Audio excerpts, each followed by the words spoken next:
नमस्कार, वार्तालाप पर आपका स्वागत है। मैं बुटस।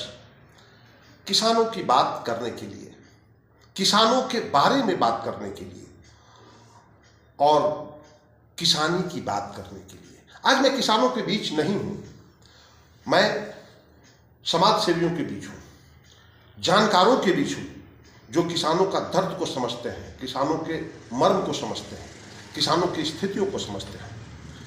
इसके लिए क्षेत्र के समाज सेवियों के बीच आई हुई है। हमारे बीच जिला के वरिष्ठतम पत्रकार आदरणीय ददन पांडे जी हैं।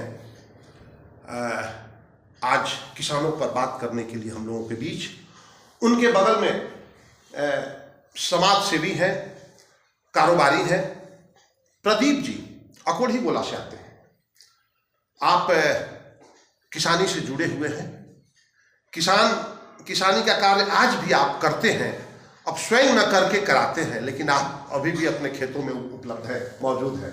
और उनके बगल में बैठे हैं एक राजनीतिक दल के प्रवक्ता हैं और उससे बड़ी बात कि ये पत्रकार है, विनोद तिवारी। तो हम आइए अपनी चर्चा को आगे बढ़ाते हैं। सबसे पहले हम इस पर विचार लेते हैं वरिष्ठ पत्रकार ददन पांडे जी का। आदरणीय, किसान परिस्थितियों से जूझ रहा है। आजादी से लेकर अब तक विभिन्न राजनीतिक दल इसे अपने खिलौने के रूप में इस्तेमाल करते हैं। क्या स्थिति आजादी के समय थी और क्या आज है, इसमें मूलभूत परिवर्तन अगर कुछ आप देख रहे हो तो उस पर प्रकाश डाला जाए। देखिए, किसानों की स्थिति जो आज़ादी के समय थी वह बहुत अच्छी बिल्कुल नहीं थी, इसलिए कि देश नया नया आज़ाद हुआ था। कोई व्यवस्था नहीं थी, सिंचाई की व्यवस्था या फिर ये उर्वरक की व्यवस्था या फिर और भी कोई भी सुविधा किसी तरह, जैसे आज धान की खरीद वगैरह होती है, समर्थन मूल्य है, ये सब चीज़ उस समय कुछ नहीं था। तो कृषि की स्थिति उस समय बहुत बुरी थी। बाद में धीरे धीरे इसमें सुधार हुआ, सिंचाई सुविधाओं का विस्तार हुआ, उर्वरक की व्यवस्था हुई, उसके बाद फिर समर्थन मूल्य की घोषणा हुई, सरकार ने धान गेहूं का खरीद करना शुरू कर दिया।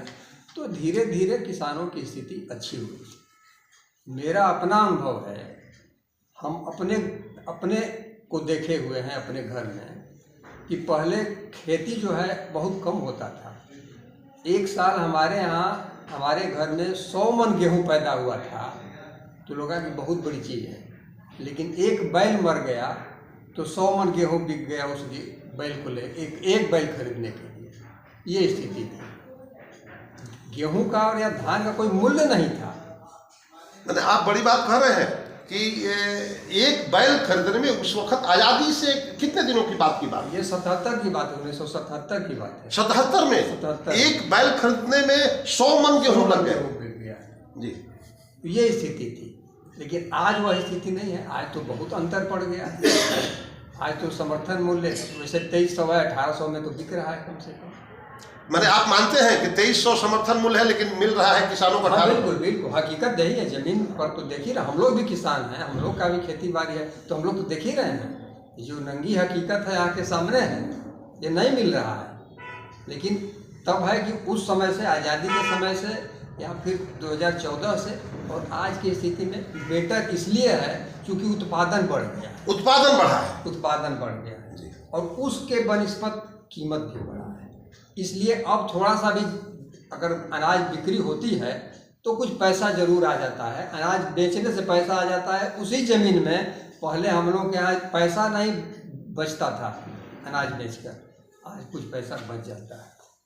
ये इतना अंतर तो कितने जमीन की तुलना आप कर रहे हैं उस वक्त और आज में? उस वक्त कितने जमीन थी आपके पास? उस वक्त भी 50 बीघा जमीन थी, आज भी 50 बीघा जमीन है। तो 50 बीघा में कुछ बचता नहीं था? कुछ नहीं बचता। 77 में हाँ, खा पी के बराबर होता है। इसलिए कि उसके उत्पादन मात्रा जो था बहुत कम था, बहुत कम था। अच्छा, उस समय एक और भी बात थी, उस समय उर्वरक, ये रासायनिक खाद का प्रयोग नहीं होता था। जो गोबर वगैरह था हम लोग का, चूँकि सब कुछ ये हल बैल से होता था, तो गाय भैंस बैल ये सब गोधन का उपयोग ज्यादा होता वही होता ही था। उस समय ट्रैक्टर वगैरह कहाँ था, उस समय ट्रैक्टर का प्रयोग नहीं होता था। संपन्न किसान वही था जिसके यहाँ बैल हो, बैल से ही माना जाता था कि कितना जोड़ा इनके पास बैल है, वही उसका स्टेटस था। संपन्नता का मापदंड गोधन ही था। हाँ, गोधन, उसके यहाँ बैल कितना जोड़ा है, यही उसका स्टेटस था। इस आधार पर किसानी थी। आज तो ट्रैक्टर हार्वेस्टर एक है तो पूरा गांव का, पूरे इलाके का खेती उसी से हो रहा है। आज के किसानों को किस स्थितियों में आप देख रहे हैं? पहले से बेटर है किसान, लेकिन फिर भी किसान अभी कठिनाई में है। जितना उसको होना चाहिए था वो नहीं हो रहा है। ये एक इसका सीधा उदाहरण सामने है कि समर्थन मूल्य सरकार ने घोषित किया है 2300 कुछ और बिक रहा है 1800। स्वाभाविक है कि स्थिति अच्छी नहीं है। किसानों का हक किसानों तक पहुंच नहीं रहा है। हम बात करते हैं जिले के पत्रकार विनोद तिवारी जी से, और राजनीतिक दल के, मैंने कहा ना कि वो प्रवक्ता भी रहे हैं भी। विनोद जी, वार्तालाप में आपका स्वागत है। बहुत धन्यवाद। पहले के किसानी में आज की किसानी में मूलभूत परिवर्तन कुछ कह सकते हैं आप? बहुत परिवर्तन हुआ है। अभी आप मेरे बड़े भाई गगन भैया से बात कर रहे थे। गगन भैया बता रहे थे कि पहले उपज कम होता था, अभी उपज बढ़ गया है। पहले घर में बचत नहीं होता था, आज बचत हो रहा है। इस पर आप लोग शायद चर्चा नहीं किए कि पहले इतना लागत नहीं था उपज पैदा करने में, अभी लागत भी उतना ही अधिक जा रहा है। मजदूरों का कॉस्ट भी उतना ही अधिक बढ़ गया है। किसान जो जिस रूप में अपने फसल को बेच रहे हैं, लाभ पहले से और आज में अधिक है, तो हर व्यापार लाभ के लिए होता है। किसान भी लाभ के लिए व्यापार कर रहे हैं, लेकिन जिस लाभ के लिए वो खेती कर रहे हैं, फसल उगा रहे हैं, उसका 25% लाभ भी उन तक नहीं पहुंच रहा है। वो लाभ जो बिचौलिए हैं, जो सरकार की बड़ी बड़ी कंपनियां हैं, वो उठा रही है, किसानों को उसका लाभ नहीं मिल रहा है, जबकि लाभ उनको मिलना चाहिए था। आप आज़ादी के बारे में बात कर रहे थे, मैं बता रहा हूँ। देश जब आज़ाद हुआ था उस समय 11 क्विंटल धान बेच के आदमी एक भर सोना प्राप्त करता था, और आज कितना धान बेच करके आप एक भर सोना प्राप्त कीजिएगा? आप उसका आकलन खुद कर लें और पूरा देश के लोग उसका आकलन करें। हम आपसे जानना चाहेंगे 2014 और 2025 कितना अंतर है किसानी में? 2014 और 2025 के किसानी में देखिए, समृद्धि के हिसाब से हमारे यहाँ जो सोना है वो समृद्धि का प्रतीक है। अगर उस हिसाब से देखिएगा तो किसान बहुत से नीचे चले गए, सोना बहुत ऊपर चला गया। उस हिसाब से तो हम बहुत नीचे चले गए हैं। किसान की जो स्थिति है, हमारा देश जो है कृषि प्रधान देश है, और हमारे देश का अर्थव्यवस्था किसानों पर निर्भर है बहुत कुछ।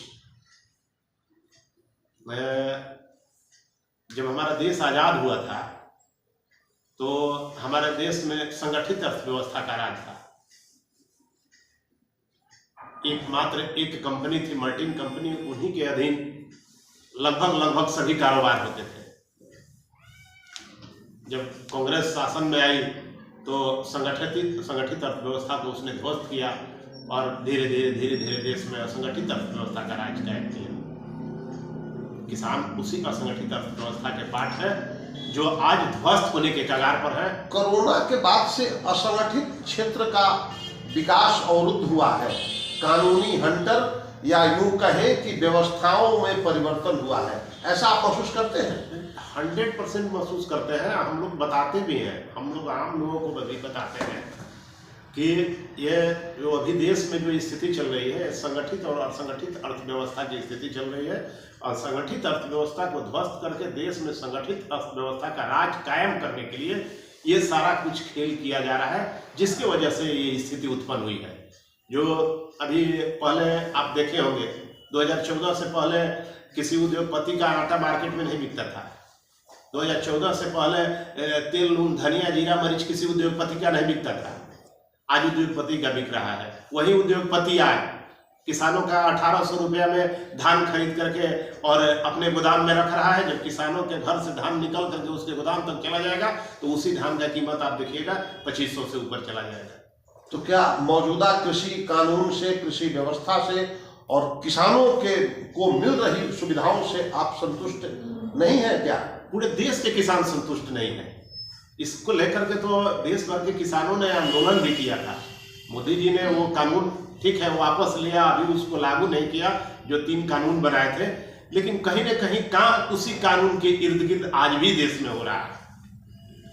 नहीं तो अडानी धान नहीं खरीदते नजर आते, उनकी कंपनी धान खरीदते हुए नजर नहीं आती। ये अलग बात है कि कुछ किसानों को ये लग रहा है कि चलो आ गया तो हमको 1800 रुपया मूल्य मिल गया, लेकिन उससे पहले अगर 2014 से पहले की स्थिति पर आप नजर डालें तो 2014 से पहले 2 रुपया कम में भी बेच करके किसान अपने आप को बहुत खुशहाल महसूस करते थे। अभी किसानों की स्थिति क्या है? मौजूदा समय में किसान अपने आप को कैसा महसूस कर रहे हैं? किसान तो जितना लागत लगाया है, किसानी भी एक व्यापार है। हम लोग पत्रकार हैं, चाहे नेता हैं, चाहे जो भी है, वो पहले एक किसान है। हम अगर खेती में 10 रुपया लगाते हैं तो हम चाहते हैं कि हम 50 रुपया उससे पाएं, लेकिन किसान जो लगा रहा है उसके हिसाब से उसको वो चीज़ मिल नहीं पा रहा है, जिससे किसानों की दिनों दिन स्थिति गिर रही है। और वह किसान हमारे देश के असंगठित अर्थव्यवस्था का पार्ट है, वो ध्वस्त हो रहा है। और ये देश में यही राजनीति चल रही है कि असंगठित अर्थव्यवस्था को ध्वस्त करके संगठित अर्थव्यवस्था का राज कायम किया जाए। और यदि जिस दिन देश में संगठित अर्थव्यवस्था का राज कायम होगा, हमारा देश फिर एक बार गुलाम होगा। ये मैं दावे के साथ बोल रहा हूँ। विनोद जी ने कहा कि किसान असंगठित अर्थव्यवस्था के रूप में माने जाते हैं और मौजूदा सरकार संगठित अर्थव्यवस्था को बढ़ावा देने का प्रयास कर रही है। अब इस विवाद को तो हम नहीं समझ पा रहे हैं कि ये क्या है। खैर, मिलते हैं। प्रदीप जी हमारे बीच हैं, जो समाज सेवी हैं और व्यापारी भी हैं और पुराने किसान हैं। खेती स्वयं अपने हाथों से भी किए हैं, इसीलिए हमने प्रदीप जी को याद किया। प्रदीप जी, आज़ादी के समय और कांग्रेस के समय यानी 1947 में और 2014 के बीच के किसानों की क्या स्थिति थी? देखिए, पहला जब देश आज़ाद हुआ तो हमारी जन्म भी नहीं हुई थी, लेकिन हमारे जो बाबा बता रहे थे, जिसे ये हमारे पत्रकार साहब बताए कि पहले बैल से किसानों की औकात नापी जाती थी कि इनके घर पे कितने बैल हैं, इतनी इनकी कैसे किसानी हो रही है। तो पहले इतने रासायनिक पदार्थ नहीं थे, इतने रासायनिक चीज़ें नहीं थी कि जो कि खेत में डाला जाए। लेकिन वो हिसाब से जब उस टाइम जो खेती होता था, अभी जैसे भैया ने बोला तो इनके बातों से हम सहमत नहीं हैं कि आज किसान समृद्ध है, खुशी है। एकदम किसान खुशी नहीं है। आज समझिए, उस टाइम की पहला मैं बात बता रहा हूँ। उस टाइम 1 बीघा में आपको बहुत सारा, अगर हम लोग रासायनिक पदार्थ के हिसाब से धान अगर उगाते थे तो 9 मन 10 मन 1 बीघा में धान उगता था। हमारे दादाजी ऐसे बताते थे। आज़ादी के समय, आज़ादी की समय, उसके बाद के समय, आज़ादी की समय। उसके बाद जब 2014 था तो 2014 में भी ऐसा नहीं था कि खाद खरी नहीं डाला जाता था। जो रासायनिक पदार्थ है डाला जाता था, लेकिन नाम मात्र के बराबर डाला जाता था। उस टाइम हम लोग, आपको एक भोजपुरी भाषा में हम बता रहे हैं, घूर बोला जाता था। पहले हम लोगों के घर में बैल, गाय, भैंस रहती थी। आज की तारीख में उसको जैविक पदार्थ बोला जाता है। मैं आ रहा हूँ उस पर, आपको बता रहा हूँ। वो गोईठे से हम लोगों के घर में खाना बनता था, और जो खाना बनाने के बाद जो वेस्ट निकलता था, गोईठा का जला हुआ जलावन जो निकलता था, उसको हम लोग अपने दरवाजे के बाहर जमा करते थे। उसको घूर बोलते थे। और उसको अपने बैलगाड़ी में ले जाके हम लोग हर खेती में अपना छींटते थे, और उसी से हम लोग धान उगाते थे। तभी हम लोगों को 1 बीघा में 20 मन 25 मन धान होता था। आज हम बहुत सारे ये यूरिया, मतलब अलग अलग टाइप का रासायनिक पदार्थ है। ये आज हम लोग ये जब डाल रहे हैं तो हम लोगों को खेतों में 12 से 13 मन अगर बहुत अच्छा फसल लगा। चूँकि मैं किसान का बेटा हूँ और आज भी हमारे घर में किसानी होता है, और मैं भी बिजनेसमैन हूँ, लेकिन हम भी खेती में जाता हूँ। अभी खेती का टाइम है, हमने खेत अपना कटवाया है, धान तोलवाया है। हमारा धान अभी खलिहान में ऐसा ही पड़ा हुआ है, उसको लेने के लिए बनिया नहीं आ रहे हैं। कोई 1800 रुपया बोल रहा है, हम बोल रहे हैं उधार नहीं देना है, मुझे तुरंत पैसा चाहिए, तो 1600 1700 रुपया यही सब बोल रहे हैं। अभी धान की कीमत अभी 1700 नगद, हाँ नगद चाहिए तो 1700 रुपया, इसके ऊपर कोई भी 1800 पे उधार, 1800 पे उधार, 1900 पे 3 महीने के बाद पैसा लेना, पैसा मिलेगा कि नहीं मिलेगा जूते गिर जाता है। अच्छा, दूसरी चीज, जब आज की जो व्यवस्था है, आपने ठीक है अलग अलग टाइप का रासायनिक पदार्थ आपने ला दिया है, हम लोगों के यहाँ अलग अलग गोदाम भी बनाया हुआ है पैक्स के माध्यम से, कि ये पैक्स का गोदाम है, जाइए वहाँ पर 2-2 दिन 1-1 दिन हम लोग जाके वहाँ पर सोते हैं, लाइन लगाते हैं, काहे के लिए? यूरिया लेने के लिए, खाद लेने के लिए, रासायनिक चीज़ें जो हैं वो लेने के लिए हम लोग 1-1 दिन 2-2 दिन वहाँ पे सोते हैं। नहीं आता है ट्रैक्टर पे से, ट्रक पे से हम लोग लूटते हैं खुद कि हमारी खेत को कैसे ये बचाया जाए। आप लोग लूटते हैं? खाद लूटते हैं? अरे पैसा दे के लूटते हैं, ऐसा नहीं कि लूट लिए हम लोग एक बोरा, भैया पैसा तुमको दिया जाएगा, लेकिन लूटना पड़ता है। किसान की ये स्थिति है, मतलब छीना झपटी होती है, लड़ाई मार आप देखे होंगे, पीछे न्यूज में भी चला था कि यूरिया के लिए मारामारी भी हुआ था, देखे होंगे आप लोग, देखे होंगे तो। और आज स्थिति ये है कि 1800-1900 रुपया में ये धान हमारी बिक रही है। चूंकि धान इस टाइम धान की सीजन है तो धान ज़्यादा हो गया है, बाद में बिचौली ले जाकर अपने गोडाउन में रखते हैं, 2500-3000 जो भी भाव में बेचते हैं वो लोग वो बेचते हैं। और आज की स्थिति ये है कि हम लोगों के 1 बीघा में 12 से 13 क्विंटल धान होता है। बहुत अच्छा धान लगेगा तो 13 क्विंटल धान हुआ है। हाँ, मैं मानता हूँ 13 क्विंटल दर कुछ कम गया है। 13 क्विंटल के हिसाब से आपने जो रेट बताए हैं कि भैया 1800 का ही रेट से हम पकड़ रहे हैं, तो 1800 के रेट से 22 से 23 हजार रुपये 1 बीघा में किसान का उपज हुआ। 1 बीघा में लागत कितना लगती है? ट्रैक्टर से जब हम खेत जोतवाते हैं, आज तो बैल गाय नहीं है, बैल जो हमारे खेत जोतते थे 10 से 12 हजार रुपये बीघा प्रति बीघा खर्च आता है। कैसे 10 से 12 बीघा खर्च आते हैं? आप देख रहे हैं मजदूर नहीं मिल रहे हैं। आर गोहट जो किसानी आपने करवाए हैं, बिल्कुल करवाए हैं, देख रहे हैं एक मजदूर को 400 रुपया प्लस में दोनों टाइम खाना ही देना होता है। ट्रैक्टर का 1000 रुपया 1200 रुपया जुताई हो गया है। अभी हार्वेस्टर काट रहा है, उसकी कटिंग का अलग हो गया है, 1800 रुपये बीघा, 1800 रुपये बीघा उसका कटिंग का हो गया है। हम आर गोहट फिर वो रोपनी लगवा के रोपवाते हैं, करवाते हैं, सब लेके हमारा 15 से 16 हजार रुपया बीघा के पीछे खर्च होते हैं। खर्च 15-16 हजार रुपया, 15-16 हजार रुपया प्रति बीघा खर्च होता है हमको, आप जोड़ लीजिए। और हमको 1 बीघा में 22 से 23 हजार रुपया। अब समझिए कि सर का 50 बीघा खेत है, ठीक है, 1 बीघा पे इनको 5000 बचा, हमारा तो 5 बीघा है तो 25,000 बचा भाई। 25,000 रुपये में हमको वापस गेहूं का खेती करना है। गेहूं को पटवन करने के लिए नहर पानी नहीं देता है, उस टाइम उतनी पानी नहीं होती है कि गेहूं में आवे। मोटर लगाते हैं, बिजली का बिल भरते हैं, इंजन लगाते हैं, लाइट नहीं आती है, डीजल खरीद के लाते हैं, और सब चीजें मिलके किसान के ऊपर इतनी बड़ी बोझ है कि समझिए हम किसान हूँ, अगर एक लुंगी, एक धोती या कोई खाने के लिए नमक लेता हूँ, चीनी लेता हूँ, गुड़ लेता हूँ, सारी चीजें पे जीएसटी है।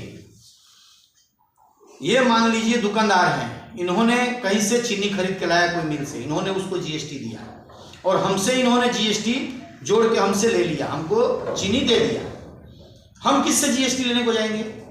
जीएसटी तो उपभोक्ता ही देता है, चाहे वो किसान हो या व्यापारी। भैया उपभोक्ता, व्यापारी तो देता है, व्यापारी तो वसूलता है ना, हम किससे वसूलेंगे? अच्छा, हम धान उपजाएं, गेहूं उपजाएं, प्याज उपजाएं, आलू उपजाएं, हमको जीएसटी नहीं मिलेगा, किसानों को जीएसटी नहीं मिलेगा। और किसान को जो घर की रोजमर्रा की चीज है, दवाई लेने जाए, अपने बच्चे को पढ़ाने जाए, बुक पे जीएसटी लगेगा, और किसान जो अपना बेचे उस पे जीएसटी नहीं मिलेगा उसको। ये कहाँ का न्याय है? किसान जीएसटी, किसान बड़ी विकट परिस्थिति में गुजर रहा है।